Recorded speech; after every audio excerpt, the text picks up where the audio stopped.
series of funny events and connections. I had the good fortune of hearing about Stuart's book, and I said, this is the kind of person we want to talk to. This is the guy that we want to hear. What prompted him to write this book? Where did he come from? What's he doing now? What else does he have in mind? Because this he's got positivity going on. Stuart, welcome to Aging Today, Preparing for Tomorrow. Thank you, Rosie. Good morning. I'm so happy to have you here. Negativity-free zone. That sounds delicious. Yes, doesn't it? Eat that up with a spoon, right? Right. Yeah, and we have had some other motivational speakers on and other positive people that are doing good things in the world. And it was so great when I connected with your publisher. And before I even know what the book was, I'm like, yeah, great, I'd love to have an author on. Then I get the book. And I see it. And I see what you're writing about and what your motivation is. I said, this could not have been more appropriate for David and me here. That's great. One question I want to ask you. We were talking about going back to school, and last week David and I were talking about this again. Did you have a favorite back-to-school item, a school supply or something, or a favorite memory about going back to school? It's interesting. I grew up in a family where right before you'd go back to school, my parents would take us shopping and get us new school clothes. So, and I grew up on a farm, so it was always great to get some new clothes. Yeah. So back to school was those brand new corduroys or whatever it was. That's it. I'm the 12th of 13 children, Stuart. So, and went to Catholic school, so we wore a uniform. So my big thing was the shoes. Absolutely. We got a new pair of shoes, and that was it for the year. Yep. That was it for the year. But tell me about this, Stuart. You write this book. It all begins with I. Where'd that come from? How'd that start? I spend a lot of time traveling around the country speaking to different groups of successful professionals and groups of students and groups of employees and all different types of people. And they all want to be uplifted. They all want to be motivated. But what I find is the most common thing is they all seem to have forgotten how much power they have. I'm sitting in front of my computer right now, and I'm looking at it, and I'm thinking, this is a tool that is so much more powerful than I understand how to access. It has so much more power than I can access. And I think that the human spirit is the same thing. So what I found most common in my sessions was people were looking for someone else to blame for why they hadn't achieved what they wanted to achieve, why they weren't experiencing the happiness they wanted to experience, why they weren't as fulfilled as they wanted. And I kept looking at it, kept talking to those people, and again, we all realized that it all starts with looking to myself. It all begins with I. Anytime you're looking for more success, more fulfillment, more happiness in your life, the first thing you must do is look to you, because you're the one who determines how much happiness, how much success, how much fulfillment you get. And what a concept. I mean, why do you think it is that people don't realize that it is within themselves? I think we forget. I think, as we age, we learn so many more things, but we also forget many things, and we forget how much we believe in ourselves. We forget how heroic we were in certain moments. We forget how powerful we were. We forget the wonderful things we've accomplished. We tend to store the setbacks more readily, more colorfully. I say we store them in stereo and in color, where we store our successes, our victories, our accomplishments in black and white mono. Yeah. Yeah, it's so true, and I know I have two adult daughters, and at one time or another they would call me with something at work or when they were in college or such, and I'd say to them, this is a blink of an eye. This is such a small moment in time. Think about this, that, and the other thing that you've done that's been fabulous. So I think for some reason it is human nature to do that, and are we able to reorient our brain and reset ourselves so that we can think more positively and store the good stuff as well as the bad stuff? We can. There are many things in life that I believe I've learned, but they're not handy for me to use moment to moment. So that's why I wrote the book, It All Begins With I, so that it could be a handy guide that people keep by their bedside, and just once a day or twice a day or once a week, whenever they need it, they review what I call the new rules of thinking. They're rules for each of us not to apply to other people, because it's really difficult getting other people to follow our rules. Ain't that the truth? Yes, it is. But they're rules for me. They're rules for ourselves. They're rules that we can follow that govern how we respond to certain difficulties, certain challenges, and certain interactions we have with other people. And when we follow those rules, they're rules that help us have the greatest experience, the most positive experience, and the most fulfilling experience in everything we do. Well, and in your book you say, throw out everything that starts with don't or never, those negative words. So what do you replace those with? Well, what you do is, people like to give advice. I of course, work in Hollywood, California, where if you ask for advice on your career, every person, your cab driver, everyone has advice for you, and they know exactly what you should do. But most of the time, that advice includes the words don't. So if you want to do this, make sure you never do this, and make sure you don't do that, and don't do that. And my view is that's not advice. That's warning. That's telling me what not to do. I don't want to know what not to do. I want to know what to do. I want someone to help me and give me the tools, the steps that it takes to accomplish what I want to accomplish. So anytime someone gives you the word don't or never, just add the word badly at the end. Then follow the rule. I love that. Because if I'm doing if you had guided me and told me what I should be doing or can be doing, I don't have to worry about what I shouldn't be doing because I won't be doing it. Right. I mean, it's kind of simple, but that's Rosie speak, I guess. Exactly. So people will say to you, well, never give your children advice because they won't listen. No, the rule is never give your children advice badly. When you do it well, they hear your advice and they follow it, and they prosper and they do better. If you do it badly, then bad things happen. Never approach strangers on the street. Don't try to befriend people on the street. No, don't try to make friends on the street badly. When you do it well, you make a new friend, you make a contact, you have a great day. So don't and never are unrealistic terms in our society because they don't work. There is no always and there is no never. There's just now and how you respond to it. So, and this is something that over the years of doing the coaching that you do and the speaking engagements and all that you came to this reality that these are the words that we need to throw out. So, wow, what a revelation! I want to share this. Yes, I spoke to people of all ages, and the topics that always resonated the most were the concepts in the chapters of my book. Constantly, no matter what age people were, when I talk about the concept I call firing the announcer. That's what I was going to ask you about. they go, oh my goodness, that's me. And fire the announcer is a concept that basically just says there's a voice in your head 24/7, all day, talking to you, commenting on the things that are going on. And over time, we come to believe that voice is wisdom, it's better thinking, it's our spirit, our soul. When in fact, that voice is really just an announcer.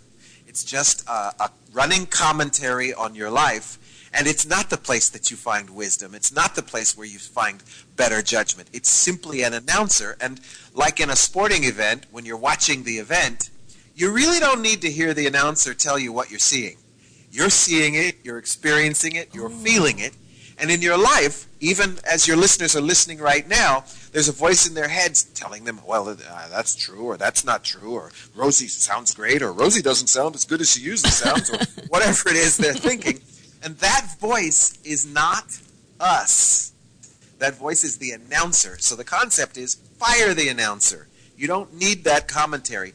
Hire the coach. You do have a coach in your head who's going to step in and give you tips on how to succeed at this at-bat or this particular possession of the football game or this day of your life. There is a coach who is wise and instructional, and it connects directly with the negative-free zone.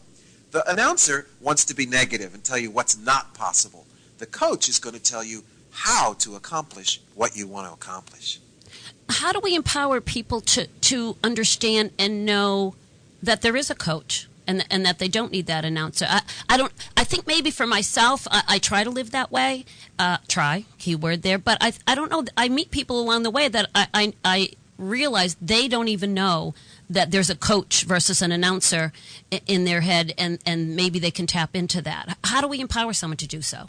Two concepts. One, daily reminders. There's a chapter in the book that I call "I Will Determine." Rosie, excuse me 1 second, Stuart. Rosie's got her brick house in the background. Sorry, Stuart, I forgot to shut Commodores. off my phone. Tell Lionel Richie to calm down. My brick house started. Brick house is always playing in my head, so really? I didn't notice. Awesome, that's my ringtone. I don't know. You gotta bring it every day. So, I'm so sorry, Stuart. David, you didn't have to interrupt and tell Stuart what was going on. Oh my goodness. We're professional here. But so my apologies, Stuart. So we were talking about empowering someone to realize that they have a coach there. Yes, daily reminders. And I wrote a book, and I wrote this book, and one of the chapters says, I will determine my habits. Some of the thing that happens to us in life is we just start forming habits, and we're in charge of our habits. And sometimes our habit is to be negative. Sometimes, many people have very positive habits. They meditate first thing in the morning, or they exercise, or they, have a certain meal every day. Well, what about your habit of empowering yourself? What about the habit of reviewing the rules that will help you enjoy this day more and more? If you determine your habits, you remind yourself of the positive power that you have to have the life you want to have. I think it is easy to do that. I think once someone acknowledges that, I think it is easy to do that. It's funny that I tell me what you think, Stuart. Do people say to you, how come you're so positive all the time, like it's easy for you and that you never have challenging things in your life? So, and if someone says that to you, what do you say back to them? I say, I know that life is tough, and life is tough for all of us. Life is tough for me, it's tough for you, etc. The key is how we respond to that toughness. The key is understanding the power we have to convert what comes at us into the most positive possible thing. You've come up with the idea this morning to live in a negativity-free zone. That's a choice you have. We could be negative, and we could complain about the government, and complain about life, and complain about our income, and complain about our health, etc. But at the end of the day, what would we accomplish but sending out basically a prayer for the things we don't want? We don't want to put any energy into the things that we don't want. We want to put as much energy as possible, as you said, it's a blink of an eye, into the things we do want. We want our cell phone ringtone to be, she's a brick house, to remind us how strong and powerful and mighty we are. Thank you for that, Stuart. Yeah. But I even, you know what, and speaking of that, even what your ringtone is, I mean, what you put on each day, the conversations you choose to have, those all reflect back on, are you going to be positive, and is that what you want to give out to the world, or are you going to give out negativity, and then, and that's what comes back to you. If you're living in negativity, that's all you're going to get. It's a choice. It really is a choice. And I remember in the first grade, I learned that lesson. I slipped and fell on the playground and bumped my head really hard. And I remember, even as a 5-6-year-old, thinking to myself, at this moment, I could cry or I could laugh. I really had the choice, because it was kind of funny the way I slipped, but it was kind of painful at the same time. But I realized if I started to cry, then they'd come and take me to the nurse's office, and then they'd call my parents, and I'd have to lie down, and they'd probably take me to the doctor, and then it would turn into a horrible day. So I chose, at 5 years old, to laugh about it. And I got up and rubbed my head and went on playing, and I realized, wow, that made the day that sure changed things, didn't it? Well, we have that choice every day to make those choices. Yeah. And at any age, you can make those changes. So were you like this as a child? Were you someone who wanted to be positive, someone who wanted to be a coach of other people, if you will? Were you that kind of kid? Our audio is cutting in and out a little bit, so yeah, you're good now. That you're good question. Now. Sorry, I was wondering if you were always this kind of person, even as a kid, as a child. Were you someone who was a leader, was positive, wanted to be a coach, if you will? Was this even a thought in your head, or did you want to be a professional baseball player or something? The honest truth is, I I was, as a child, I lived in a part of the country where being an African American youngster was not the thing to be. This is pre-civil rights and all of that, and so I actually got the opposite. I was told continually that I was second class and that not much was expected of me, and that I could expect to do a kind of hard labor job, and that would be my lot in life. And so I think I was gifted with the sense of possibility and the sense of the ability to prove that I could accomplish anything I wanted to accomplish. And that's what led me to become a speaker and a teacher and a writer, that I just want to share that if I can do it, anyone can do it at any age, at any time, in any circumstance. You can transform your life into a really positive experience. Is it easy? No. Is life going to just lie down and bring you all the things you want? Can you visualize a bicycle and it will suddenly appear on your front porch? No. But you can have that bicycle. You can utilize the power you have, the personal power you have, to make your life wonderful. I think it makes your sharing and your book and your story even more powerful, knowing that you were someone that was told, don't expect too much. It makes it makes me even happier to be speaking with you today. Stuart Robinson. Thank you. Wonderful. We were talking about a couple of things before we went to the break, Stuart, and I was asking you about, were you always this way? And it was kind of, it was kind of told to you, you're not going to really do much in your life, and how you change it, and that makes me so happy, and it just makes the book and everything so much more worthwhile. And I don't know if you feel that way, or what about your family and friends and all? How do they feel about this success that you've had? And that's not what we're not talking about your success. We're talking about your sharing. But what are your family and friends thinking about all this? Well, the best part about it is they, when I first wrote the book, they were excited for me because I was writing a book. But as they started to read the book, the best part is when family and friends come to me and say, wow, I used chapter 6 today. I can't believe you were right on with that. I was in a situation, and I just made the choice to begin with I, and it just made my day so much better. So it's great to be able to positively impact the people I love and the people close to me, as well as strangers and people that I haven't yet met. But sure. That's my goal, to improve the lives of people everywhere, because, as you said, it's a blink of an eye. Why shouldn't we have the greatest experience possible? And I think you when you say make the choice, it is a choice. We do, when we get up in the morning, it is a choice and it doesn't mean everything, all the challenges of the day are going to fall to the wayside. But as you alluded to earlier, what am I going to do about it? And I think what I try to do for myself in situations is, what am I bringing to the table? Am I adding to the negativity, or am I detracting from the negativity? Because my goal is always to take away the negativity. And so what is my part in it? And I think your book, and I love it because it's the perfect size and perfect read, that you can carry it with you. You can, when you're waiting for an appointment, or, in a line somewhere, or have a few minutes to stretch out on a beach, which I will be doing in a couple of weeks, to just, read over again and even reflect on a situation and say, what could I have done differently, maybe, because we're not perfect?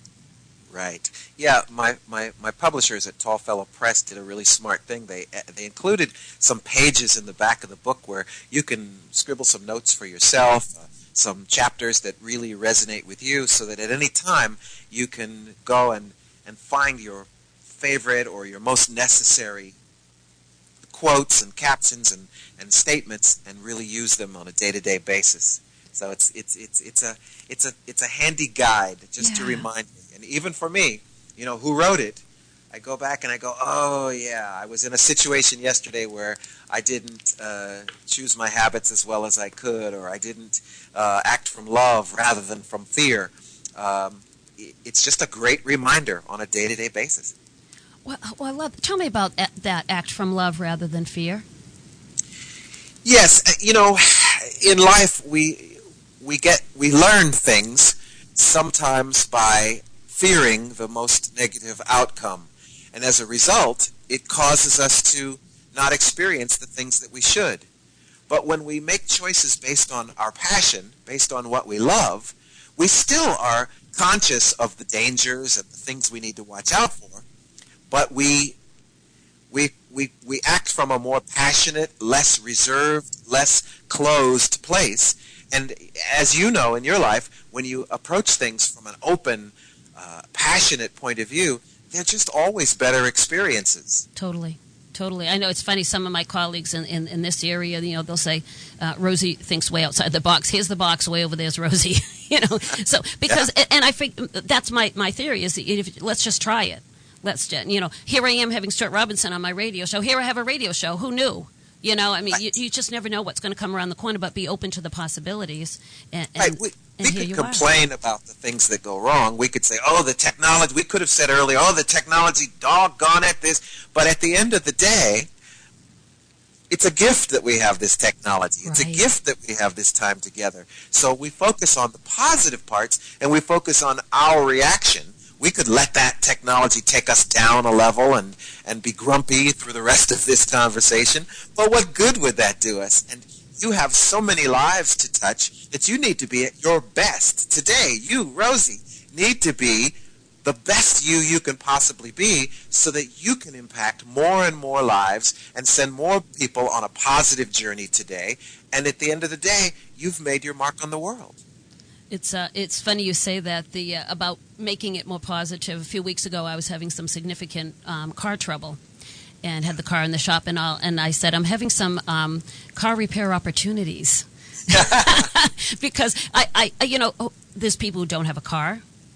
There's people that don't have a license. There's people, people that have to walk everywhere. I mean, so for me to complain about my car having to be repaired seemed really unnecessary. So, yes, turning something, although, let me tell you, it did take me for a little while, the bill, but then I have money to pay the bill. So all those opportunities were given to me to learn and grow and always trying to stay in that mode. But a book like this, having this handy, It All Begins with I, is something that people can carry with them and refer to as needed, maybe twice a day, maybe twice a week, whatever need arises. There's something else in the book, Stuart, that I'd love for you to share with us called The Success Magician. I love that chapter because it's a very powerful concept. When you go to see a magician, they make things appear and they make things disappear. And if you ask any magician who will tell you a few of his or her secrets, they'll tell you that really what they do is cause you to focus on the things they want you to focus on so that they can make other things appear and disappear. Yes. Well, in our lives, we can do the same thing. When you're starting a new relationship and you realize that you're dealing with a person who needs to be heard, well then, if you constantly feature behaviors that express to that person, I hear you, I see you, I recognize you, they're going to get what they need from you and the relationship goes better. If your boss needs someone who is dedicated, that's their number one objective and their number one requirement, then if you feature behavior and emotion and dialogue that says, I am committed, I am here for you, I am dedicated to this job, they appreciate what you do. Sometimes we just wait for things to happen as opposed to knowing what the person opposite us needs and making sure that we, like a magician, feature those things, feature them so that that person is constantly confronted with the fact that we hear them or we are committed to them or we will protect them or whatever it is that's the order of the day. You can be a success magician, and I don't mean with deception. I mean with giving people what they need, what they want. And that's in any part of our lives. That's in relationships. That's in the work force. That's in parenting. I mean, even in giving your children. Children are telling you, I need this from you, Mommy. They're showing you, at night, I need a little bit more attention from you without them even verbally saying that. And so if we can give that to them, then we have success.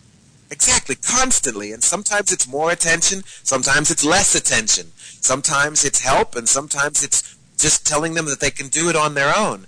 But if we do that in constant behavior and emotion, not necessarily in words, but constantly in everything we do, saying, you've got this, I've got your back, but you've got this, they get what they need. Yeah, and everybody's happier. Empowering them. Yeah, empowering them to be the success that we know that they can be, whoever that is in our life. Yes. And I want to remind your listeners that if any of this is interesting or they're struggling with any of this, they can communicate with me at stuartkrobinson.com or on Twitter. If you have Twitter fans, it's at Stuart K Creative. I'm always happy to answer any questions, to have a dialogue, same kind of dialogue I'm having with you. I really want people to not think of this as just a book, but a tool, and that I'm here to back it up and help them. And a lifestyle. Yeah. Make it part of your everyday life. Now, and Stuart, I do want to, I'm going to talk to your people about when you might be out here on the East Coast, because I'd love to have an opportunity to have you speak live to some folks and do a book signing, because this is something that in today's world we need. If David will come and bring some craft beers, I'm there. This Dave? Yeah. What other David? Oh, absolutely. I've still yet to perfect it. Yeah. Well, we have a great place. I have a batch brewing. All right. We'll taste test that sometime soon. Maybe not during the workday, though, David. That's the best thing about radio. You can test beers. You can have some tastings on the air. I know stations all across New England that have. Yep. I don't think my company would want me to come back to work under the influence, but maybe we'll take the afternoon off for if Stuart comes. Okay. All right, and I'll drive you over to the Fairview You'll Inn drive if me need over be. to the inn at Fairview. Well, and I Stuart, that sounds like a good plan. Speaking of the world today and how things are going, how do you see this impacting people today, and are they going to get it? I want to be sure I understand your question correctly. I believe that it's still possible to change our society for the better, and I believe that it starts with people acting from kindness and people acting from compassion and people acting from self-empowerment. I think as the people around you, Rosie, become more empowered and more satisfied with their lives, they start to show more kindness and compassion to the people around them, and then it spreads outward and outward and outward, and before you know it, you've created a mini culture of kindness, and then that culture connects with the culture in the next county, and next thing you know, people are starting to just get in the habit, again, our habits, of treating one another better, of enjoying their day, of not complaining but doing something about, of allowing certain amounts of discomfort in their lives so that they can create solutions to make each day better. I think that as we each, like they say on the airline, you put your own mask on first. Put your own mask on first so that you can get oxygen and take care of those around you. I believe if you take care of yourself and you get yourself in a more positive, more productive state, you will impact the next person and the next person and the next person, and before you know it, we'll see a shift in our society. Yeah, I think it's possible. It's possible. Tell me a little bit. Tell me about where people can purchase your book, Stuart. Yes, they can purchase it at any Barnes & Noble or barnesandnoble.com. I know bookstores are fewer and farther between these days. Yeah, we have a few here in this area. We actually do. Yeah, they still exist, and it's just great to be there among all that wisdom and knowledge and entertainment in a bookstore. Nothing like it, and no offense to the internet and all of that, but a bookstore is still a fabulous experience. You can also find it on Amazon.com or at my publisher, tallfellowpress.com. And if whenever in doubt, Stuart K. Robinson, stuartkrobinson.com. You can find out anything about me, where I'll be speaking, because perhaps I'll be speaking in your area when I'm doing book signings, or you can buy the book directly there. It's funny you talk about the bookstores and all. I have a tablet and I've downloaded some books and read from it, but there's nothing like holding the book in your hand. Absolutely. I don't know. That's just me. I don't know. I don't know if there's a lot of people that feel that way, but I see at at my office, I have some gals that work the front desk in the evening. It's pretty quiet, and they'll bring their tablet and they'll be reading their books. So I don't even know if they own any regular actual books rather than reading it on the tablet. You know, it's just a new way of doing. I don't know. I sound like an old lady now, don't I? With your you sound like soup. You sound like a book lover. Yeah, it's just there's something about holding it in your hand and reading it and flipping the page. And a highlighter and a pen with this book so that you can mark certain statements and make notes for yourself so that the book becomes a tool for you. This needs to become your book, not my words coming at you, but you making it your own new rules of thinking. Right. What else, Stuart? What do you think it's important for us to know about the book, about you? This is just such good conversation and good positivity. I'm loving it. Well, I like to talk about the idea. I have a concept I call crying at Disneyland. I'm sure you've been to Disneyland, Rosie. And Disney Dave. World, yep, I have. Yeah, yep. Disney World, same thing. And you get there and you're having a great day and it's a beautiful place, and then suddenly you hear a 4 or 5-year-old wailing at the top of their lungs, crying because of something. I don't know what went on. And you want to go to that child and say, "There's no crying at Disney World." But at the end of the day, isn't that what we do sometimes? Your car broke down, and you have to take it to the mechanic, and oh, what a terrible day and what a terrible thing. No, you have a car that takes you from place to place. Mm-hmm. You have the ability to pay the bill. You had the wherewithal to understand that there's a mechanic nearby. This world is so well created with trees and sunlight and rain that gives us water and plants that give us food. How could we possibly have a negative view of this? We're just crying at Disneyland. And once we realize that, and believe me, there are obstacles at Disneyland, things that might not make us as happy as we want.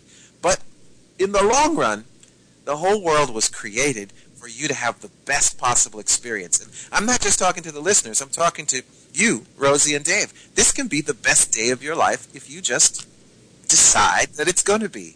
Because you have that power. And you are at Disneyland. You have this wonderful radio show. You obviously have a great relationship together. We get to talk and share good conversation and positive feelings.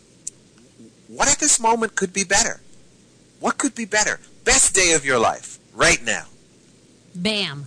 That's what I say to that. That's my rote response when I feel something's really cool. It's not very poetic, but it gets the point across. That's it. So for our listeners,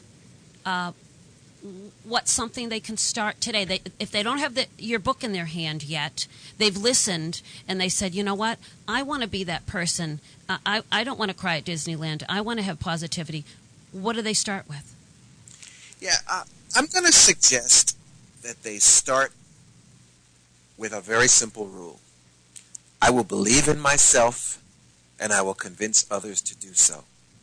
Again, put aside all those negative things, all those what you perceive as failures, and just realize that you are a powerful, vital, important human being. And just believe in yourself for 1 second. And the first thing you do when you see other people is give them reason to believe in you. Start from there. It won't always work. Not everyone will believe in you. Give them reason to believe in you. Give them reason to honor the spirit in you. Start there. Believe in yourself. Give other people the reason to believe in you. You'll see that automatically your day gets better. Choose the positive. Negativity-free zone all across northeastern United States and spreading all the way around the world. That's it. So the folks that they say, they wake up, okay, today's the day I'm going to start it. For that, I mean, really get down to the nitty-gritty. How do they present themselves and say, I am going to be positive? Do they shake someone's hand and say, I'm going to be positive today? I mean, really, any thoughts on how someone who's really not sure how to do this? I feel confident. As I said, 12 or 13 children. You had to be confident if you wanted to eat dinner. But for that person, I'm thinking of a couple people that I have in mind, Stuart. So sorry if I'm sounding mixed up, but I'm thinking of a couple people that they can use this, and I want them to be able to start their day in a positive fashion. What is the first step? The thoughts are good, but how do they relate that from person to person? Does that make sense? Yes, it does. The key, again, is just making the decision and being realistic. Again, my book and my philosophy isn't saying that life is going to be all hearts and flowers and everything's going to be easy. There will be challenges. When there are challenges, you have the choice of how you perceive that challenge. So please don't expect that just because you've read this book or you've listened to this conversation that suddenly all your challenges are going to go away. They're not. You're just going to handle them in a different way because as you've seen in your past, things tend to work out when you open yourself up and come from the most powerful place you can. When you come from a weakened state, the problems tend to linger and last longer and be more difficult to accomplish. So it's not a luxury to get yourself in a positive place. It's a responsibility. And so as you handle each challenge and you go, oh, I had the most positive experience I could with that problem, then you go on to the next one with more confidence and more confidence. It's not going to happen all at once. It's going to gradually roll out, and you're going to realize the power you have. You're going to realize the control you have over your life. That's how you start. Keep your expectations reasonable in terms of that challenges will come, but overcome them one at a time with the most positive aspect you can. I think that's it, Stuart. You said exactly what I needed to hear. But what I think I'm realizing is that people, I don't know if people realize the power that they have within them. And then when they do get that little glimpse of some empowerment, positive, I don't mean negative empowerment, but positive empowerment, and something does go well and they do respond to something well, it feeds on that. I don't know if people always realize it's right in them. Exactly. They were born with it. As we started with, the human spirit is so much more powerful than any computer you have in your home, any equipment, any appliance, anything. It's just that sometimes you forget the capabilities. You're so used to going through day-to-day life and taking things as they come to you that you forget that you have the power to control this situation. You have the power to control your experience. We forget. And so that's why I wrote It All Begins With I as a reminder, not of how wise I am, because I'm really just telling things that everybody already knows. I've just condensed those pieces of wisdom into a very manageable set of new rules of thinking so that people are reminded how powerful they are. They're reminded how capable they are. They're reminded how heroic they've been. They're reminded how loving they can be. And they're also reminded that they have the choice to not be loving, and that's not their best choice. To make the choice from love is always going to be a more positive and more productive choice. Well, my goodness, that's exactly what it is. We did kind of go full circle, didn't we? We started about why it all begins with I. Well, that's the reason why. It's within us. We have that ability, that capability to bring it to ourselves. It's a gift to ourselves. Dave, yes. Don't you think it's a gift to yourself to be this way? Oh, absolutely. Not only a gift to the other people that you're going to impact. Yep, just take it a quarter mile at a time. Just live every moment, every single day. Unfortunately, in the next 2 minutes, you have to live for up to the clock. Oh, okay. Well, Stuart. And we haven't even scratched the surface. I know. With Stuart. I mean, you have a pretty impressive resume, according to Rosie. Yes, you do, Stuart. You've done a lot, and I didn't even mention all the things that you do. And there's many awards and TV and Broadway and all. Something that caught my eye, and this is just the person I am. You're executive vice president and creative brand extension for My Gym Enterprises. Right, working with children and giving them a better life. Wow, and thank you for doing that, because I know that that's for kids, which is a whole nother whole nother thing that is near and dear to my heart. But Stuart, we'll have to have you on again, Stuart, to talk about just. I'd love to come back. Yeah, tell your readers please to contact me at Instagram, Twitter, Facebook, Stuart K. Robinson at Stuart K. Creative. Love to converse with them and love to continue to converse with the two of you. It's been a blessing. Thank you. Wonderful. Thank you, Stuart. Until we talk again and have you in the area, thanks so much for being here with us today.